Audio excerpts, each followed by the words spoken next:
அனைவருக்கும் வணக்கம். இங்கே வரும் குண்டு மல்லிகைப்பூ செடி, ரோஜா செடி சந்துக்குள்ளார இருக்குது. குண்டு மல்லிகைப்பூ செடி பூவெல்லாம் பூத்துருக்குது.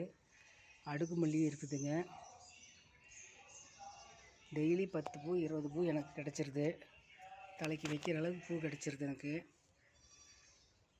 வீட்டில் சைடில் கொஞ்சம் இடம் இருக்குது. அந்த இடத்துல தான் குண்டு மல்லிகைப்பூ செடி நட்டு வச்சுருக்கோம்.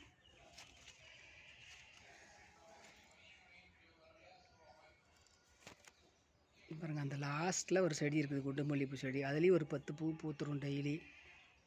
சாமிக்கும் வைப்போம், என் ஜடைக்கும் வச்சுக்குவேன் நான். எவ்வளோ புதாரம் ஆயிடுச்சு பாருங்கள். 2-3 மழை பெய்யங்காட்டியும் நல்ல செடியெல்லாம் தளத்தளன்னு நல்ல புதாராக வந்துருச்சு.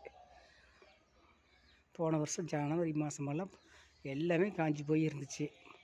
மழை இல்லாத நாங்களும் விட்டுட்டு ஊருக்கு போயிருந்தோம், பெங்களூருக்கு. வந்து பார்த்தா செடி பூரா காஞ்சிருந்துச்சு. இப்போ தான் பார்க்குறதுக்கு மனசு திருப்தியாக இருக்குது, சந்தோஷமாக இருக்குது. ரொம்ப பச்சை பசேன்னு இருக்குது செடியெல்லாம்.